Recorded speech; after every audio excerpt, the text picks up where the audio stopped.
Okay, so a little bit about lighting. Kind of like a few other topics I've referenced, whether it was materials or UV unwrapping or any number of other things. This is a large, large topic that I really can't do justice to in just a few minutes, but let's at least cover a few really basic things. So I'm in my solid properties view. The viewport shading, of course, we've got our uh, where the textures are applied. And then there's this rendering viewport. And the rendering viewport, uh, well, it's kind of dark, and that's because I don't have any lighting applied. But this is where we can get some really, really cool things going on, particularly if you take your time and really are working with some nice models and paying attention to detail. It's really amazing what you can do. But even in just a few short minutes, we can add some things to just make this look a little bit nicer and pop a little bit. So if I go to add or Shift A, I can add a light. And there's a few different types. We're going to start out with a point light. All right. And there it is. Okay. I'm actually going to move it a little closer to the house. Let me go to like X-ray mode. Wire. Okay. Let me see what I got here. There we go. I'm going to grab this on Y and move it a little closer to the house. All right. And then let's come back to the view we were in and let's turn off the uh, both of those. Put this viewport shading back. Okay. So there we go. I've got some lighting.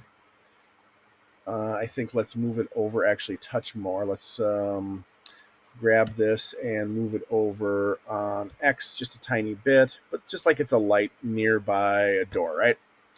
Um, Over on the side in the properties area, there is a light properties window that's available. And I can do different things here. I can go ahead and I can tweak the color of the lighting. I can change the intensity of the lighting.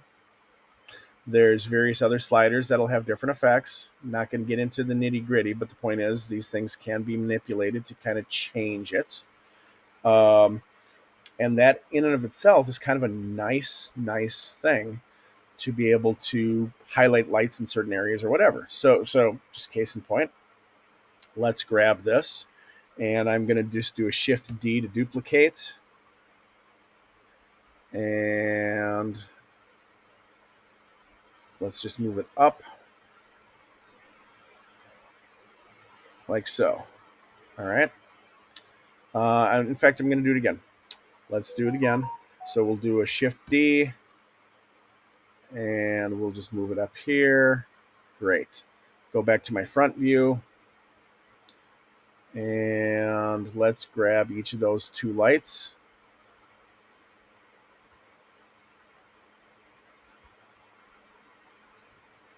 And we'll move them over.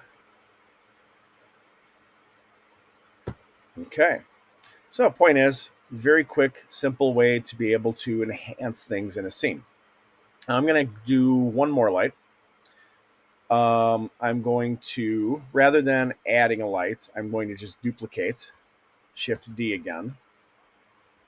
And I'm going to grab this guy on Z. And let's also grab it on X. Move it over here.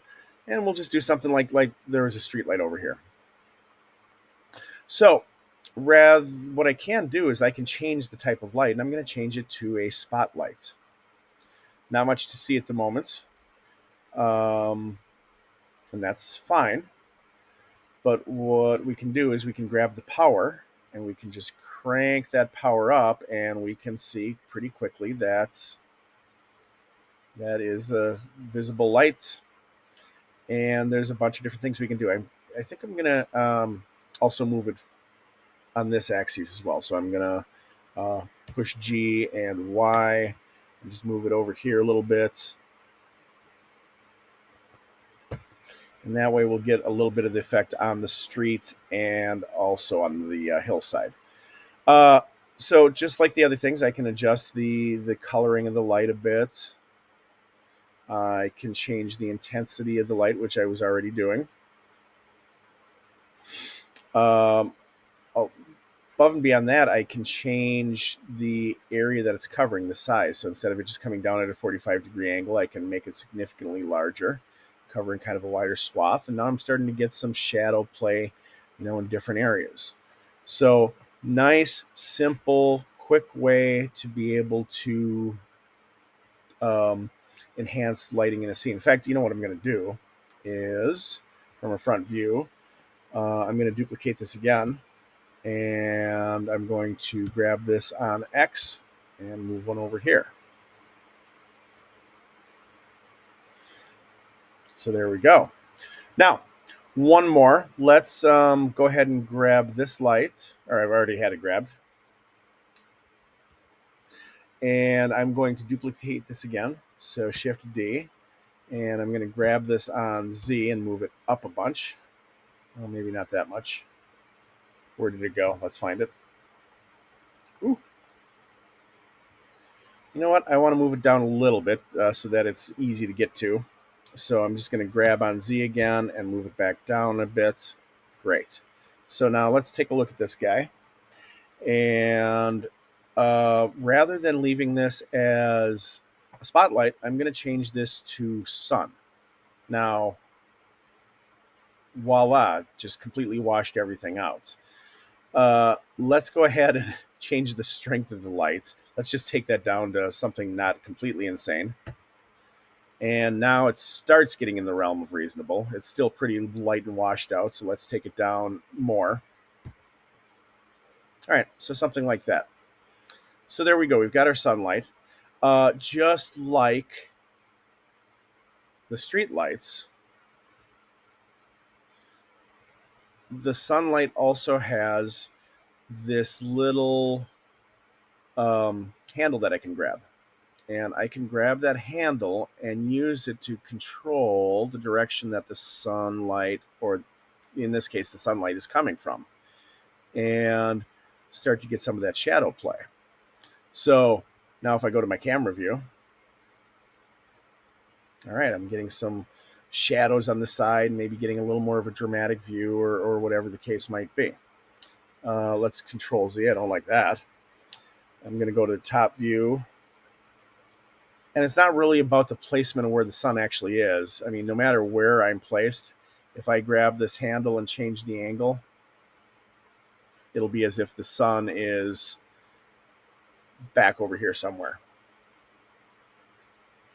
So, of course, as you can see, my little cheap, easy skybox that I made is kind of interfering with the situation. So something to bear in mind when you're doing these things.